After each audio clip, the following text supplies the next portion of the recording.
পশ্চিম Darrang press ক্লাবত আজি দৰং জিলা কংগ্ৰেছ কমিটিৰ সংবাদমেল। ভাৰতীয় গণতন্ত্ৰ ৰক্ষাৰ হকে সকলো পক্ষক আহ্বান জনাই সংবাদমেল সম্বোধন। দেওমৰনৈ টেঙাবাৰী জিলা পৰিষদৰ কংগ্ৰেছ প্ৰাৰ্থী সুৰেন চহৰীয়া আৰু দুনি পাথৰিঘাট জিলা পৰিষদৰ প্ৰাৰ্থী কণিকা বৈশ্যক লগত লৈ অসম প্ৰদেশ কংগ্ৰেছ কমিটিৰ সাধাৰণ সম্পাদক কন্দৰ্প কুমাৰ কলিতাৰ সংবাদমেল। ডিপিলাৰ পৰা সুনীল চহৰীয়াৰ প্ৰতিবেদন। AIN live. আৰু বহাগ বিহুৰ লগতে আমাৰ নতুন বছৰ আপোনালোক সকলোলৈকে অসম প্ৰদেশ কংগ্ৰেছ কমিটিৰ তৰফৰ পৰা দলীয় সম্ভাষণ আৰু আন্তৰিক শুভেচ্ছা জ্ঞাপন কৰিছোঁ। আচলতে আমি আপোনালোকে সকলোৱে অৱগত হৈছে যে আমাৰ পঞ্চায়ত নিৰ্বাচন আমাৰ মনোনয়ন দাখিলৰ পৰ্ব ইতিমধ্যে শেষ হৈছে। অহাকালি আমাৰ ফাইনেল স্কুটনি হ'ব, ফাইনেল আমাৰ চূড়ান্ত হ'ব।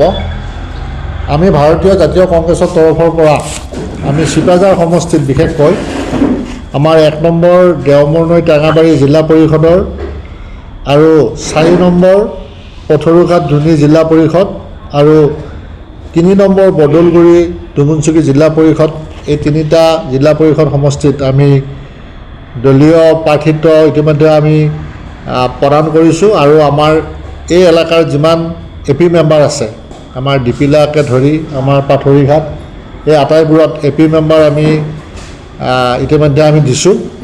আৰু প্ৰত্যেকটো ৱাৰ্ডতে আমি আমাৰ ৱাৰ্ড মেম্বাৰ আমি নিৰ্দলীয়ভাৱে আমি আমাৰ প্ৰাৰ্থিত্ব আমি সমৰ্থন আগবঢ়াইছোঁ। এতিয়া মূল কথাটো হ'ল আমাৰ যি গণতন্ত্ৰ, ভাৰতবৰ্ষত গণতন্ত্ৰত পৃথিৱীৰ বিখ্যাত ভাৰতীয় গণতন্ত্ৰ আৰু এই গণতান্ত্ৰিক গণৰাজ্যখনৰ গণতান্ত্ৰিক যিটো পৰম্পৰা, সেই পৰম্পৰাক সন্মান জনাই ভাৰতীয় জাতীয় কংগ্ৰেছে আমি নিৰ্বাচনক সন্মান জনাই আমি প্ৰাৰ্থিত্ব আগবঢ়াইছোঁ। কিন্তু এটা অশুভ বাতাবৰণ, এটা অশুভ শক্তিয়ে এনেকুৱা এটা পৰ্যায়লৈ গৈছে, বিশেষকৈ অসমত নিৰ্বাচন আয়োগৰ যি নিৰ্বাচন আচৰণবিধি, সেই আচৰণবিধি বলবৎ হৈ থকাৰ পিছতো আমাৰ দলীয় প্ৰাৰ্থীসকলক মানসিকভাৱে খুব হেঁচা প্ৰয়োগ কৰি প্ৰাৰ্থিত্ব প্ৰত্যাহাৰৰ কাৰণে বিভিন্ন আমাৰ প্ৰাৰ্থীসকলৰ ঘৰত গৈ মানসিক হেঁচা দিয়া আমাৰ পৰিলক্ষিত হৈছে। এইটো কিন্তু গণতন্ত্ৰৰ কাৰণে অশুভ আৰু এইটো অসমৰ ইতিহাসত এইবাৰেই প্ৰথম আমি দেখিবলৈ পাইছোঁ।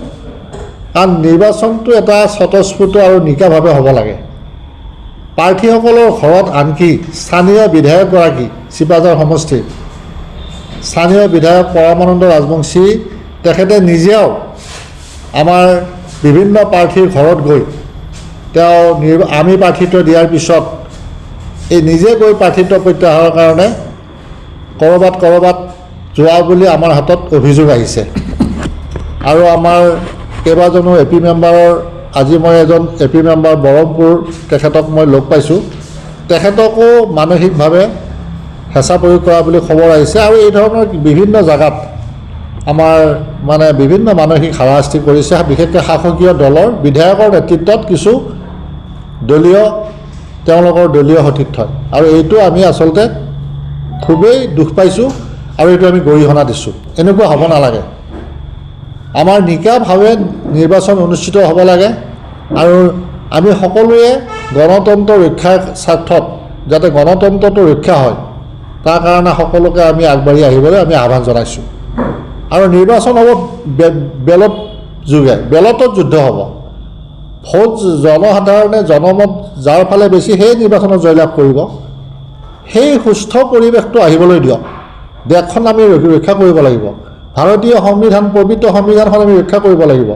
আজি সংবিধানৰ অপমৃত্যু হ'ব ধৰিছে আৰু সেইকাৰণে আমি সাংবাদিক বন্ধুসকলক আজি আমন্ত্ৰণ জনাই আমি আপোনালোকক কৈছোঁ যে আপোনালোকে আমাক এই শুভ বাৰ্তাটো জনসাধাৰণক ভোট দিবলৈ তেওঁলোক ওলাই আহক। তেওঁলোকে সুস্থ যিটো আমাৰ বাতাবৰণ, নিৰ্বাচনৰ জৰিয়তে ৰাইজৰ প্ৰতিনিধি নিৰ্বাচন কৰক, নিজৰ অঞ্চলৰ উন্নয়ন কৰক, গ্ৰাম্য উন্নয়ন কৰক। গতিকে মই এইটোকে আহ্বান জনাইছোঁ এটা সুস্থ গণতান্ত্ৰিক বাতাবৰণ সৃষ্টিৰ কাৰণে।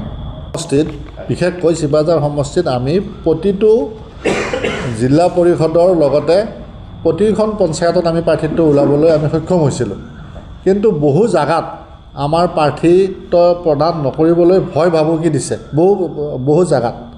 গতিকে তেনেকুৱা পৰিস্থিতিত আমি আচলতে আমাৰ ক'ৰবাত আমি অলপ আমাৰ উজুতি খাব লগা হৈছে।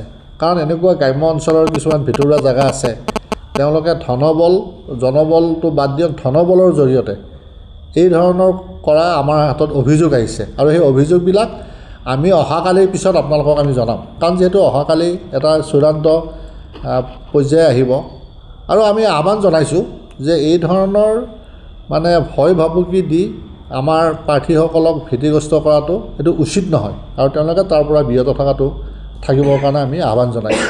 এখেত সুৰেন চহৰীয়া আমাৰ জিলা পৰিষদৰ টেঙাবাৰী জিলা পৰিষদৰ প্ৰাৰ্থী, তেখেতক ঘৰতো তেখেতৰ তাত মানুহ পঠিয়াই দিছে। এনেকুৱা ধৰণৰ অভিযোগ, স্পষ্ট অভিযোগ আছে। আমি সেইবোৰ এতিয়া ৰাজহুৱা কৰিব বিচৰা নাই, কিন্তু আমি এটাই আহ্বান জনাইছোঁ যাতে এইটো সুস্থভাৱে এই নিৰ্বাচনটো খেলিব দিব লাগে। আৰু এই পৰম্পৰা এই প্ৰথম আৰম্ভ হৈছে চিপাঝাৰ সমষ্টিত। ইয়াৰ আগতে এই পৰম্পৰা চিপাঝাৰ সমষ্টিত আৰম্ভ হোৱা নাই। তেওঁলোকে ভয় খাইছে কিয়? নিৰ্বাচন নহওঁতে তেওঁলোকে পলায়ন কৰিব কিয় বিচাৰিছে? নিৰ্বাচনটো খেলিব দিয়ক, তেওঁলোকে নিৰ্বাচনৰ মুখামুখি হওক। নিৰ্বাচন নহওঁতে তেওঁলোকে বিভিন্ন প্ৰলোভন দি পেলাই আমাৰ প্ৰাৰ্থীসকলক মানসিক হাৰাশাস্তি কৰাটো, এখেতৰ সহধৰ্মিনী পেচেণ্ট, তেখেতৰ প্ৰেছাৰ আছে। আমি নিজেই তেখেতৰ ঘৰত কালি গৈছোঁ, যাওঁতে তেখেতে কৈছে যে মোৰ প্ৰেছাৰ, মই টেবলেট খাই থাকোঁ, মোৰ ঘৰত এনেকৈ বিজেপি কৰ্মী আহিছে, আহি পেলাই মোক মানে এনেকুৱা হাৰাশাস্তি কৰিছে। তেখেত এখন মহাবিদ্যালয়ৰ অৱসৰীয় প্ৰবক্তা, তেখেত অধ্যাপক। তেখেতে আমি তেখেতৰ খবৰ পাই তেখেতৰ ঘৰলৈ আমি কালি দৌৰি গৈছোঁ, আৰু সেইকাৰণে আজি এই প্ৰেছ মিটটো আপোনালোকক এইকাৰণে দিব লগা হৈছে। শাসকীয় বিজেপিৰ লগত নহয়, আমাৰ সমভাৱাপন্ন যিবিলাক ৰাজনৈতিক দল আছে, যেনে ৰাইজৰ দল বা আমাৰ অজাপ, অসম জাতীয় পৰিষদ, ক'ৰবাত নিৰ্দলীয়, সেইবিলাকক আমি সমৰ্থন, আমি অহা পৰহি আপোনালোকৰ লিষ্টখন দিব পাৰিম। কালিৰ পিছত পৰহি আমি ক'ত কাক সমৰ্থন দিছোঁ সেই লিষ্টখন আপোনালোকে পৰহি পাব। যিকোনো খবৰ আৰু বিজ্ঞাপনৰ বাবে যোগাযোগ কৰক 7896121996, লগতে 7002537271।